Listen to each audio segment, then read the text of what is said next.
तो स्वागत है आपका हमारे यूट्यूब चैनल पे। दोस्तों, हम अभी बात करने वाले हैं भारत सरकार कर्मचारी चयन आयोग एसएससी की तरफ से जो है एक बहुत ही इम्पोर्टेंट नोटिस जारी हुआ है। जी हाँ फ्रेंड्स, यह नोटिस एसएससी जीडी के वैकेंसीज़ के ऊपर है। जी, आप यहाँ पे देख पा रहे होंगे, to be published on website of commission https:/ssc.gov.in। SSC का जो ऑफिशियल वेबसाइट है, वहाँ पे 5/9/2024 को एसएससी जीडी का वैकेंसीज रिलीज़ कर दिया गया है फ्रेंड्स। आइए समझते हैं कि इस नोटिस में फॉर्म कब से कब भरा जाना है, लास्ट डेट क्या है, पेमेंट क्या लगने वाला है और कितनी पोस्ट निकल के आया हुआ है और कौन से विभाग में कितनी पोस्टें हैं। ठीक है फ्रेंड्स, चलिए बारी से बात करते हैं, हर बात पे हम लोग चर्चा करेंगे। ठीक है फ्रेंड्स, देखिए notice constable GD in central armed police force CAPFS and SSF rifleman GD in Assam rifle and sepoy in narcotics control bureau examination 2025। Examination name आप देख सकते हैं। Date for submission of for online application form कब से start हो गया है? 5/9/2024 से फॉर्म भराना स्टार्ट हो गया फ्रेंड्स, और 14/10/2024 तक फॉर्म चलेगा। लास्ट डेट कब है? 14/10/2023। ठीक है फ्रेंड्स, लास्ट डेट कब है पेमेंट का? 15/10/2024 का लास्ट डेट है। और विंडोज़ फॉर करेक्शन जो है, आपको अगर किसी तरह का त्रुटि हो जाती है फॉर्म वगैरह भरने में, तो उसके लिए भी डेट निकाला गया है। वो 5/11/2024 से 7/11/2024 तक दिया गया है। वहीं पर कंप्यूटर बेस्ड एग्जाम जो है आपका जनवरी से लेकर के फरवरी के बीच में 2025 में आपका एग्ज़ाम ले लिया जाएगा। ठीक है फ्रेंड्स, चलिए आगे देखते हैं, आगे समझते हैं कि आगे क्या लिखा गया है।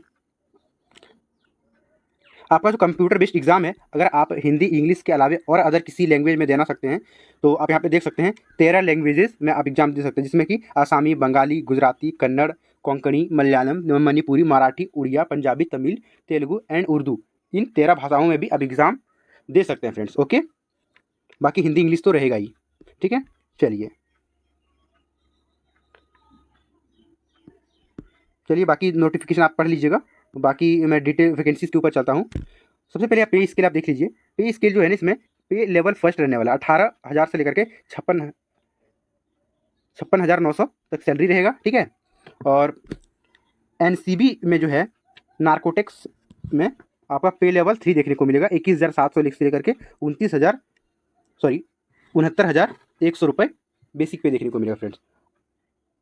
अगर हम पे लेवल फर्स्ट की बात करें तो दोस्तों 18,000 बेसिक पे है। इसका मतलब ये नहीं कि 18,000 आपका सैलरी है। ठीक है, इसमें DA, HRA, house rent, height वगैरह सब कुछ मिला करके जो है ना फ्रेंड्स, आपका जो है 50,000 प्लस सैलरी बन जाता है पे लेवल फर्स्ट में ही।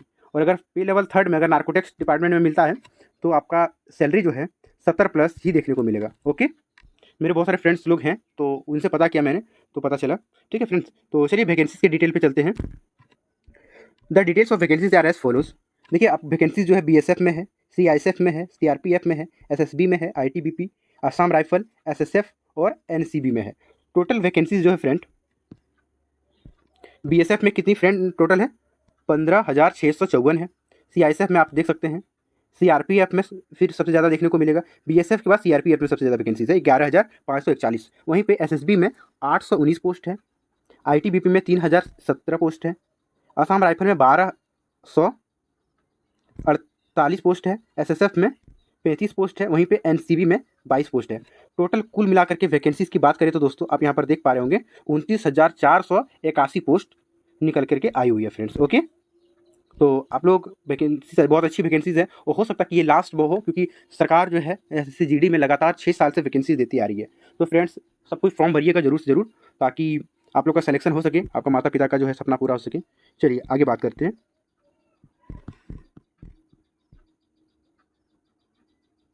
एज लिमिट की बात करें तो दोस्तों 18 से 23 साल आपका होना चाहिए। 1/1/2025 तक 18 साल अगर आपका हो जाता है, तो आप इस फॉर्म को भर सकते हैं। ठीक है ना फ्रेंड्स, चलिए ये सब लिखा गया नॉट बिफोर 2/1/2002 से पहले का जन्म नहीं होना चाहिए, ऐसा है। SC ST को जो है 5 साल का एज रिलैक्सेशन मिलने वाला है। वहीं पे OBC को 3 साल का एज रिलैक्सेशन है। एक्स सर्विसमैन कोई है तो उसको 3 साल का जो है एज रिलैक्सेशन मिलेगा यहाँ पे भी। ठीक है ना, वहीं पे children and dependent of victim killed in Gujarat, अगर गुजरात राइट्स में अगर एक जैसे कि विक्टिम है, तो उसमें जो है 5 साल का जो आपको एज रिलैक्सेशन मिलेगा। ठीक है ना, चलिए अगर गुजरात राइट्स में अगर आपको SC ST से तो 10 साल का मिलेगा, वहीं पे OBC से हैं तो 8 साल का है मिलेगा। ठीक है फ्रेंड्स,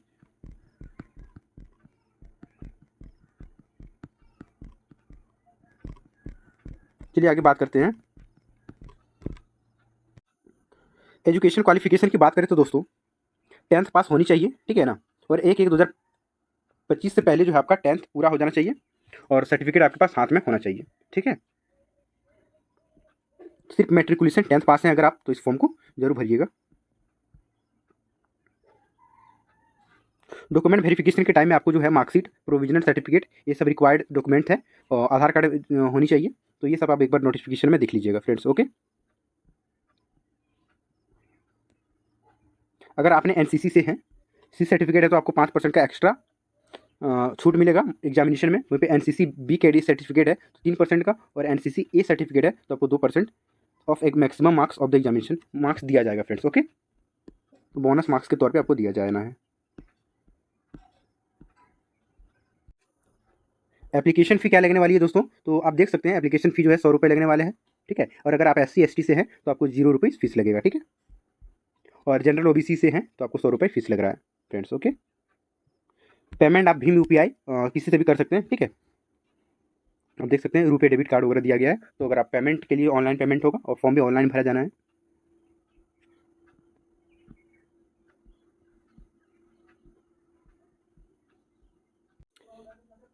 यहाँ पे एग्जामिनेशन सेंटर की बात कही गई दोस्तों, तो एग्जामिनेशन सेंटर आप देख सकते हैं अपने अपने रीजन के अकॉर्डिंग।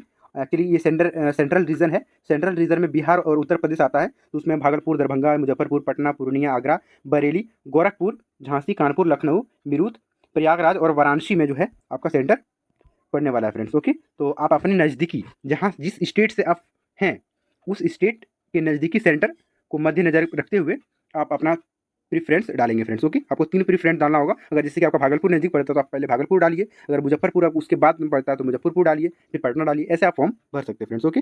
तो बिहार और उत्तर प्रदेश वाला सेंट्रल रीजन में आता है, तो आप सेंट्रल रीजन से ही फॉर्म भरेंगे फ्रेंड्स, ओके। चलिए आगे बात करते हैं। ईस्टर्न रीजन से अगर हैं, मैं ईस्टर्न रीजन से बिलोंग करता हूँ, तो एक बार दिखाता हूँ फ्रेंड्स। ईस्टर्न रीजन से अगर आप हैं तो पोर्ट ब्लेयर रांची, बालासोर, ब्रह्मपुरा, भुवनेश्वर, कटक, धेंकलन, राउरकेला, संबलपुर, गंगटोक, बर्दवान, कोलकाता एंड सिलीगुड़ी में जो है एग्जाम सेंटर पड़ने वाला है दोस्तों, ओके। तो अगर आप रांची से है तो रांची सेंटर डाल सकते हैं, अच्छा रहेगा, ठीक है ना। तो ईस्टर्न रीजन में Andaman and Nicobar island, Jharkhand, Orissa, Sikkim and west Bengal आता है फ्रेंड्स, ओके। चलिए इस तरह से आप अपने अपने अकॉर्डिंग देख लीजिए। कर्नाटक केरला रीजन आप देख लीजिए अपने अपने अकॉर्डिंग। नोटिफिकेशन में पूरा दिखाता हूँ। मध्य प्रदेश रीजन है, नॉर्दर्न रीजन है, तो इस तरह से नॉर्थ वेस्टर्न रीजन है। इस तरह से आप लोग अपना अपना एग्जामिनेशन सेंटर को एक बार देख लीजिए, ठीक है फ्रेंड्स। चलिए अब हम लोग समझते हैं कि स्कीम ऑफ एग्जामिनेशन क्या रहने वाला है। Scheme of examination computer based exam होगा आपका, ठीक है ना। 80 क्वेश्चन होगा, 2 मार्क्स दिया जाएगा, यानी कि 80 × 2 मार्क्स, टोटल 160 मार्क्स का आपका जो है एग्जाम होगा। 80 क्वेश्चन रहेगा, 2 मार्क्स दिया जाएगा और टोटल मार्क्स कितना होगा, 160 मार्क्स होगा फ्रेंड्स, ओके। चलिए तो पार्ट 1 एक्चुअली एग्जाम जो आपका एक एग्जाम होता है, इसमें रिटन पहले होगा, तो रिटन में रीजनिंग आने वाला है। पार्ट बी में जनरल अवेयरनेस और जनरल नॉलेज का प्रश्न रहेगा। पार्ट सी में एलिमेंट्री मैथमेटिक्स रहने वाला है। और पार्ट डी में अगर आप हिंदी आता है तो हिंदी चूज़ कीजिए, मैं तो बोलूँगा हिंदी चूज़ कीजिए, सबसे अच्छा है। और अगर आप इंग्लिश आपको आता है तो फिर आप इंग्लिश हिंदी या इंग्लिश में दोनों में से चूज़ कर सकते हैं फ्रेंड्स, ओके। तो reasoning, GK GS, mathematics, Hindi, English आपका प्रश्न रहने वाला है। नंबर ऑफ क्वेश्चन रहेगा 20-20 प्रश्न रहेगा, ठीक है ना सब में। और मैक्सिमम मार्क्स 40-40 मार्क्स का होगा और टोटल आपको 60 मिनट दिया जाएगा, ओके फ्रेंड्स। चलिए 60 मिनट में आपको 80 क्वेश्चन सॉल्व करने हैं, 160 मार्क्स दिया जाएगा। इसमें नॉर्मलाइजेशन भी मिलेगा। अगर आपको किसी शिफ्ट में हार्ड क्वेश्चन आ जाता है तो आपको नॉर्मलाइजेशन। जनरल इंटेलिजेंसी रीजनिंग का आप सिलेबस देख सकते हैं फ्रेंड्स। इसमें जो है analogy, similarities and difference, spiritual visualization, इस तरह से आपका सिलेबस, रीजनिंग का सिलेबस आप यहाँ पे देख लीजिए। रीजनिंग का सिलेबस दिया गया है, वैसे ही यहाँ पे जनरल अवेयरनेस का क्वेश्चन दिया गया, सिलेबस दिया गया है, ठीक है फ्रेंड्स। तो जनरल अवेयरनेस में आपको जो है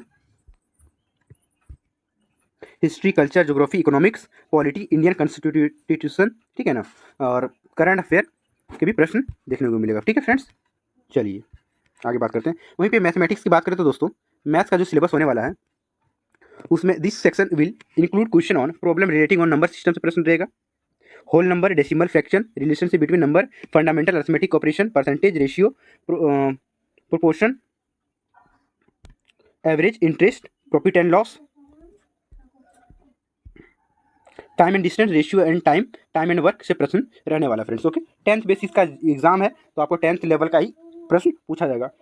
एक्चुअली मैं खुद भी जो है ना 3 बार सेलेक्ट रह चुका हूँ, और इस बार भी सेलेक्ट किया है, मेरा फिजिकल होने वाला है। तो आप लोग जो है एक बार, जो सिलेबस बहुत आसान है, तो ज़रूर फॉर्म भरिए और एग्ज़ाम को दीजिए। कुछ हार्ड नहीं एग्ज़ाम रहता है इसका, मैं तो बिना तैयारी का एग्ज़ाम 3 बार क्वालिफाई किया हूँ। चलिए, और हिंदी इंग्लिश में तो आपका ग्रामर बेस्ड तो कुछ क्वेश्चन रहता है, बाकी आपको पैसेज वगैरह आता है, पैसेज वगैरह से क्वेश्चन रहेंगे। एग्जामिनेशन में सिलेक्शन होने के बाद आपका मेरिट लिस्ट बनता है दोस्तों। मेरिट लिस्ट बनने के बाद जो है आपका रनिंग लिया जाएगा। रनिंग में जो है मेल के लिए 5 किलोमीटर इन 24 मिनट जो में पूरा करना है, ठीक है ना। फीमेल कैंडिडेट हैं तो 1.6 किलोमीटर 8.5 मिनट में पूरा करना है, ठीक है। तो आप देख लीजिए 1.6 किलोमीटर इन 7 मिनट मेल। एक्चुअली ये लद्दाख रीजन के लिए मेल के लिए है 1.6 किलोमीटर इन 7 मिनट, और 800 मीटर 5 मिनट में पूरा करना है, ये लद्दाख रीजन वालों के लिए। और अगर आप लद्दाख की छोड़ के बाकी अदर स्टेट और यूनियन टेरिटरी से हैं तो आपको 5 किलोमीटर में 24 मिनट में पूरा करना है, और अगर फीमेल हैं तो 1.6 किलोमीटर 1600 मीटर जो है 8.5 मिनट में पूरा करना है। रनिंग बहुत आसान है दोस्तों, खूब आराम से क्लियर कर लीजिएगा रिटर्न क्वालिफाई होने के बाद। हाइट की बात करें तो दोस्तों मेल कैंडिडेट को 170 सेंटीमीटर होनी चाहिए, फीमेल कैंडिडेट 157 हाइट होनी चाहिए। ओके,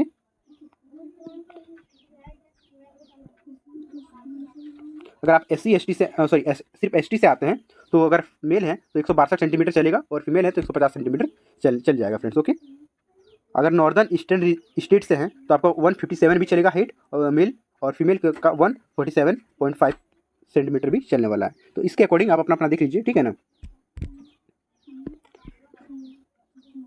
अगर आप मणिपुर या फिर अरुणाचल प्रदेश से हैं तो 162 सेंटीमीटर 0.5 सेंटीमीटर भी चलेगा, 152.5 फीमेल के लिए चलेगा friends. Okay, Jammu Kashmir and Ladakh Dogri Maratha से अगर आप हैं तो वो 165 सेंटीमीटर भी हाइट चलने वाला आपका, और 155 सेंटीमीटर फीमेल के लिए, ठीक है। और ऐसे नॉर्मली देखा जाए तो जनरल वालों के लिए 170 हाइट होनी चाहिए मेल कैंडिडेट के लिए। ओके फ्रेंड्स, चलिए, चेस्ट आपका जो है नॉर्मल चेस्ट 80 सेंटीमीटर होना चाहिए, और फुला करके 5 सेंटीमीटर। ऐसे नॉर्मल जो चेस्ट होगा 80 सेंटीमीटर नापा जाएगा, और एक्सपेंड करके आपको 5 सेंटीमीटर देखा जाता है। हाइट के अकॉर्डिंग आपका वेट होना चाहिए, BMI में आप चेक कर सकते हैं, हाइट के अकॉर्डिंग वेट होना चाहिए। अगर 170 वाले अगर बात करें, और अगर आप 18 से लेकर के 22 साल की एज में आते हैं तो आपका वेट जो है 64 to 65 से ज़्यादा नहीं होनी चाहिए वेट। ओके फ्रेंड्स, तो अपने अपने अकॉर्डिंग BMI निकाल लीजिएगा, बॉडी मास इंडेक्स।